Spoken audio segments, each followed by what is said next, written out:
Hello and welcome back, guys. Today, we're diving into something bold, something that shook both literature and society, the second wave of feminism. Spanning from the 1960s to the 1980s, this wave took feminism beyond the vote. It questioned everything from how women were treated in marriage and the workplace to how they were represented in literature, film, and theory. If the first wave asked, "Can women be citizens?" the second wave asked, "What makes a woman and who decided that?" In literary studies, this wave exposed how male-centric texts often portrayed women in passive, decorative, or even degrading roles. It challenged the very foundations of the canon. Critics like Mary Ellman, Kate Millett, and Germaine Greer became the leading voices. And here's the golden trick. Kate Millett's book Sexual Politics, published in 1969, is a must-remember title for UGC NET, and this was asked in exam time to time. In Sexual Politics, Millett argued that patriarchy isn't just legal or political. It lives in language, in sex, in stories. She showed how even so-called neutral narratives reflect deep gender biases. Patriarchy governs not only legal and institutional structures but also penetrates sexual discourse, she claimed, bringing literature and life into the same frame. She also emphasized intersectionality, showing how gender, race, and class all overlap in systems of oppression.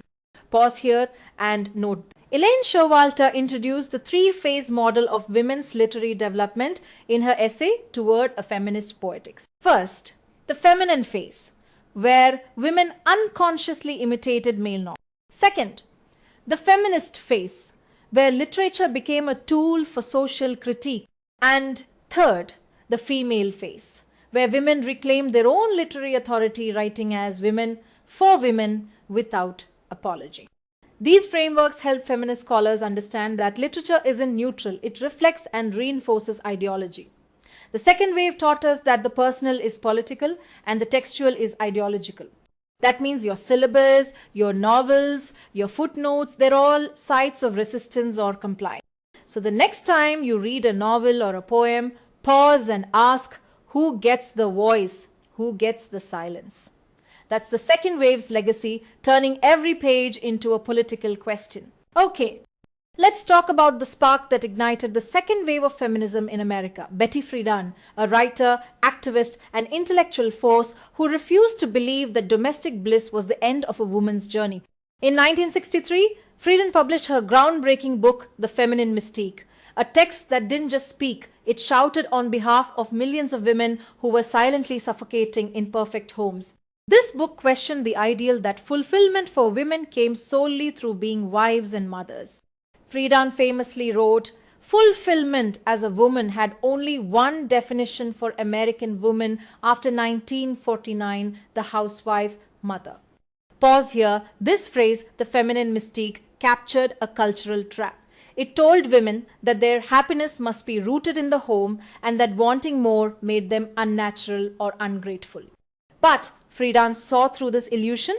What she discovered, she called the problem that has no name, a deep, unspoken dissatisfaction that haunted the lives of women everywhere. Again, it was asked in exam. So, it all began when Friedan surveyed her Smith College classmates during their 15th reunion. These were educated, accomplished women, but many confessed they felt empty despite doing everything society had promised would make them happy. Friedan expanded her research, interviewing suburban housewives, analyzing media, advertising, and even psychology. And what she uncovered was chilling.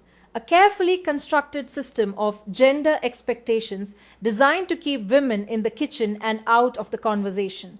Originally rejected as a magazine article, yes, publishers didn't think women's frustration was worth printing. It grew into a book that became a national wake-up call. And this book didn't stay on shelves. It hit the streets. By 1966, Friedan co-founded the National Organization for Women, or NOW, and became its first president. The goal?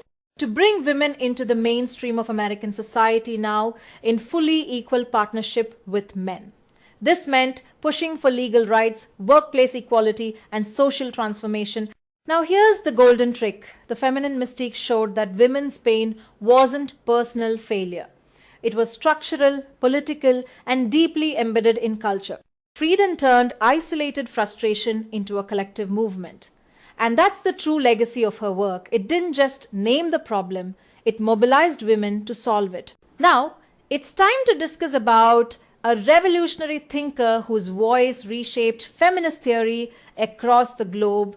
And can you guess who is this? Simone de Beauvoir. Philosopher, novelist, critic, and one of the intellectual architects of existential feminism. She remains one of the most influential figures in feminist intellectual history and as well as in your UGC NET exam. They ask about her almost every single time. So, born in 1908, de Beauvoir was deeply shaped by the ideas of Jean-Paul Sartre, her lifelong intellectual companion. But where Sartre explored freedom in abstract terms, de Beauvoir grounded it in lived experience, especially the lived experience of women. Her novels She Came to Stay, published in 1943, and The Mandarins in 1954, showcase her literary strength. But her most transformative work came with The Second Sex, published in 1949 in 2 volumes, Facts and Myths and Lived Experience. This is the book that laid the intellectual foundation for second-wave feminism not just in France, but across the United States, Australia, Canada, and beyond. The most iconic line from this book, you've likely seen it before, one is not born but becomes a woman. This single sentence introduced the now crucial distinction between biological sex and the social construction of gender. In other words, society shapes womanhood, not nature. Pause here and reflect. De Beauvoir argues that the fundamental source of women's oppression lies in being defined as the other. Woman is not seen in her own right but only in contrast to man, who is considered the norm. She writes, woman is defined and differentiated with reference to man and not he with reference to her. He is the subject, he is the absolute, she is the other. Drawing from anthropology, biology, psychoanalysis, materialism, and literature, de Beauvoir explores how this mythologized image of woman as mysterious, passive, or subordinate has justified patriarchal dominance for centuries. She exposes this logic in male philosophers, Aristotle, who claimed women are female by virtue of a certain lack of qualities, and Thomas Aquinas, who described woman as imperfect man and the incidental being. Now here's the golden trick. The second sex doesn't just critique theory, it rewrites ethics. In her later work, The Ethics of Ambiguity, de Beauvoir directly challenges Sartre's being and nothingness, arguing that it fails as a moral framework. Instead, she proposes a feminist existential ethics based on lived reality, showing that women's choices are conditioned by society but never fully determined. She introduces 2 key terms, immanence and transcendence. Immanence is a state where women are trapped in passive roles defined by others. Transcendence is the space where they break free by taking responsibility for their choices and asserting their subjectivity. Can you recall how she describes girlhood? In lived experience, de Beauvoir explains how gender roles are forced onto children from the very beginning. While boys are told they are little men, girls are raised to be silent, dependent, and decorative. She captures the trauma of growing up female with piercing honesty, writing, "The discovery of sex is a phenomenon as painful as weaning." And her take on sexuality? Ahead of its time. De Beauvoir writes, "Homosexuality is no more a deliberate perversion than a fatal curse," and later declares, "Homosexuality is as limiting as heterosexuality." The ideal should be to be capable of loving a woman or a man, either a human being without feeling fear, restraint, or obligation. Now pause again. Can you see how radical this was in 1949? Her impact doesn't end there. Simone de Beauvoir paved the way for major feminist theorists like Kate Millett, Shulamit Firestone, Juliet Mitchell, Anne Oakley, and Germaine Greer. These thinkers carried forward her legacy, but it was de Beauvoir who first asked the hard question, what does it mean to be a woman, and then answered it with philosophical depth and lived compassion. Let's talk about a game-changing voice in feminist literary theory, Elaine Showalter. Born in 1941, Showalter gave feminism a fresh and necessary turn, not by only critiquing male-dominated literature, but by building a woman-centered approach to reading and writing. Her most famous idea? Gynocriticism. In her landmark essay Toward a Feminist Poetics, published in 1979, Showalter made a bold move. She argued that feminist literary theory needed to do more than just critique patriarchy. It needed to create its own space. She wrote that gynocriticism marks the moment when woman becomes writer, shifting the focus from how women are portrayed by men to how women create their own meanings, narratives, and traditions. Asked in exam. Showalter introduced a two-part model of feminist criticism. First is the feminist critique. This examines women as readers of male-authored texts and uncovers stereotypes, silences, and patriarchal frameworks. Second is gynocritics. This studies women as writers, looking at their language, forms, genres, themes, and experiences on their own terms without comparison to male norms. She wrote that feminist criticism must locate the woman writer inside the framework of her culture and history. That means we must understand women's writing not just as reaction, but as creation, a living archive of female expression across time, place, and identity. Showalter also emphasized that there is no universal woman. Women's writing is shaped by race, class, culture, and geography. That's why she called for a critical reconstruction of the forgotten and devalued history of women's literature. And here's something you must remember for exams: her three-phase historical model of women's literary development. The Feminine, phase 1840 to 1880, writers like Charlotte Bronte, Emily Bronte, George Eliot, and Elizabeth Gaskell wrote within male literary traditions, often adopting male pseudonyms. Their work centered on domestic life and reflected anxiety about authorship. The feminist phase, 1880 to 1920, this was a period of ideological resistance. Writers like Elizabeth Robbins and Frances Trollope openly criticized patriarchal values and demanded literary justice. The female phase, 1920 to present. Writers such as Rebecca West, Catherine Mansfield, and Dorothy Richardson began embracing authentic female expression, exploring identity, language, and lived experience with a distinct female voice. This final phase is crucial. It marks a move away from imitation or rebellion and into self-definition. It's no longer about women writing like men or fighting men. It's about women writing as women. So here's your takeaway. Elaine Showalter taught us that feminist criticism isn't just about exposing the problem. It's about building the tradition we were told didn't exist. Shall we now move on to Germaine Greer? The bold, controversial, and unapologetically outspoken Australian thinker who ignited intense debates across literary, cultural, and political spaces. As a leading figure of second-wave feminism, Greer didn't just question gender roles, she tore them apart.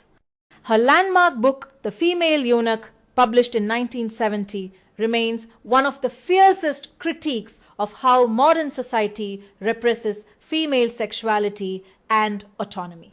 The title itself is a sharp metaphor. Greer argues that women have been emotionally and sexually castrated by culture.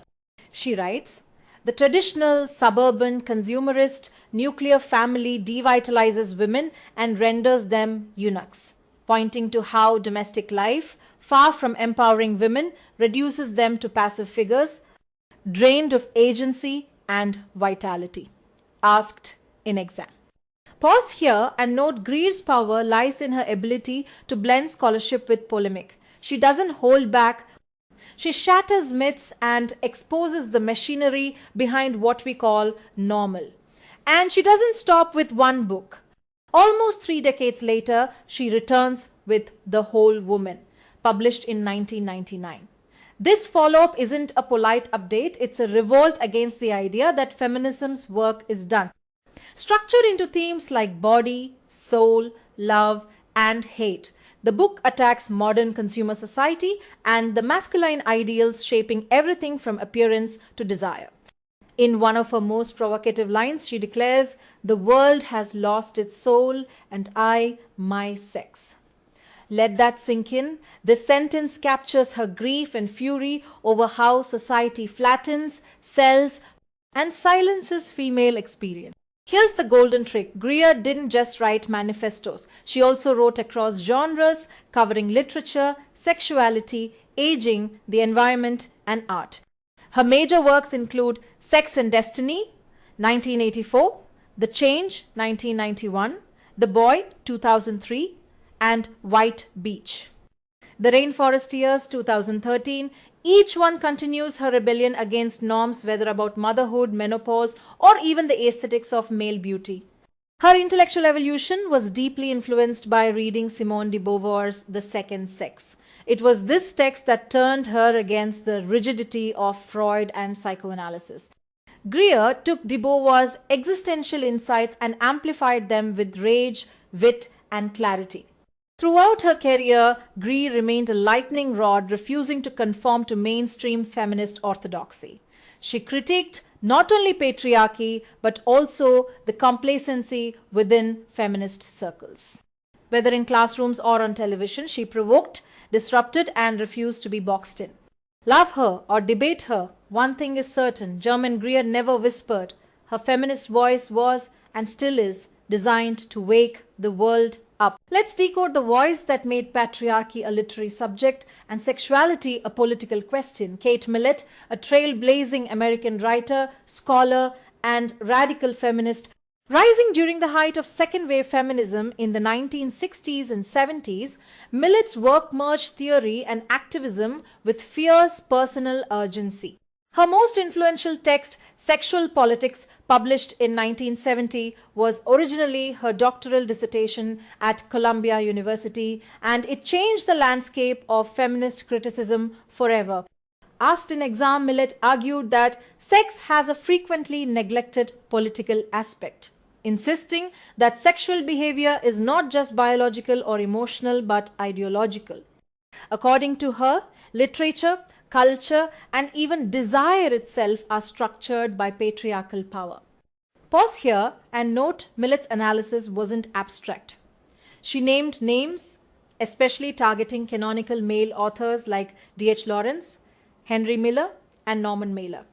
These writers, she claimed, romanticized sexual domination and reduced women to objects of male control.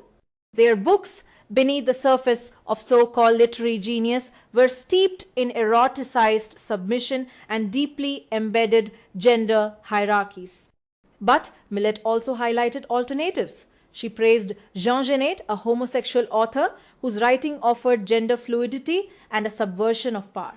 His portrayals of sexuality resisted heteronormative patterns, showing that literature could imagine something different, something liberating. Sexual Politics doesn't stop with fiction. Millett turned her sharp critique toward philosophers and theorists too. She interrogated Sigmund Freud for pathologizing female sexuality and analyzed figures like George Meredith, John Ruskin, and even John Stuart Mill, exploring how their ideas reinforce the cultural codification of gender norms. Journalist Liza Featherstone later wrote that Millett's work helped achieve what once seemed unimaginable legal abortion, sexual autonomy, and professional gender parity. But Millett wasn't just a theorist. She lived what she wrote. Her autobiographical works, Flying 1974, Sita 1977, and AD, a memoir, 1995, explored her experiences as a lesbian feminist, navigating mental health, identity, and resistance in a hostile world. In The Basement, 1979, she delivered a haunting analysis of cruelty and complicity through the real-life story of a tortured young girl. With Going to Iran, 1982, she took her politics global, critiquing authoritarian regimes. And in The Looney Bin Trip, 1990, she documented her own psychiatric institutionalization as a lens on personal freedom. Her later works, The Politics of Cruelty, 1994, and Mother Millet, 2001, continued this fearless blend of autobiography and activism. always challenging the systems that silence, shame, and marginalize. Kate Millett's Sexual Politics transformed literary criticism into a tool of feminist resistance. She proved that literature is never neutral, it reflects and reproduces power. And she gave us the vocabulary, courage, and insight to start pulling that structure apart. Let's solve a text that radically changed the way we read women's literature, The Madwoman in the Attic, written by Sandra M. Gilbert and Susan Gubar. Published in 1979, this work became a cornerstone of second-wave feminist literary criticism, pushing far beyond first-wave political concerns to ask, how have women been portrayed in literature and how have they responded from within those constraints? Taking their title from Charlotte Bronte's Jane Eyre, Gilbert and Gubar use the figure of Bertha Mason, the so-called Madwoman in the Attic, as a metaphor for the silenced, demonized, and imprisoned female voice in literary tradition. Asked in exam, for them, Bertha isn't just a character, she's a symbol of the female writer's rage, resistance, and erasure. Gilbert and Gubar argue that 19th century literature forced women into binary roles. They were either angels or monsters, one pure, the other wild, both controlled by the male gaze, and both ultimately devoid of authentic agency. The result? A literary tradition where women are written about but rarely allowed to write themselves. Pause here and note they turn to the great women writers of the 19th century, Jane Austen, Mary Shelley, Charlotte and Emily Bronte, Elizabeth Barrett Browning, George Eliot, Christina Rossetti and Emily Dickinson, and uncover how, despite immense social pressure, these women carved out a female literary voice. They didn't always shout, but they subverted. They hid feminist meanings beneath conventional surfaces. This brings us to one of Gilbert and Gubar's most powerful concepts, the literary palimpsest. They describe women's writing as layered texts, where surface designs conceal or obscure deeper, less socially acceptable levels of meaning. In other words, feminist rebellion often lives under the surface of polite prose. Another concept you must remember for UGC NET is the anxiety of authorship. Unlike Harold Bloom's Freudian anxiety of influence, which described male writers struggling to outdo their literary fathers, Gilbert and Gubar argue that women writers faced a deeper crisis: the lack of role models, validation, and cultural space. The question wasn't, how do I surpass my predecessor? It was, do I even have the right to write? They also quote Virginia Woolf's devastating insight that women must kill the aesthetic ideal through which they themselves have been killed into art. It's not just about rejecting patriarchal tropes, it's about surviving them and creating something radically new. While The Madwoman in the Attic has since been critiqued, especially by third-wave feminists, for its lack of attention to race and sexuality, it remains a foundational intervention. It opened the door for feminist literary theory to question the canon, reread the past, and reclaim the future. So next time you see a female character called crazy, wild, or angelic, pause and ask, who locked her in the attic? And what story is she trying to tell from inside? So that's all for this session. We've unpacked the powerful voices of second-wave feminism and the literary revolution they sparked.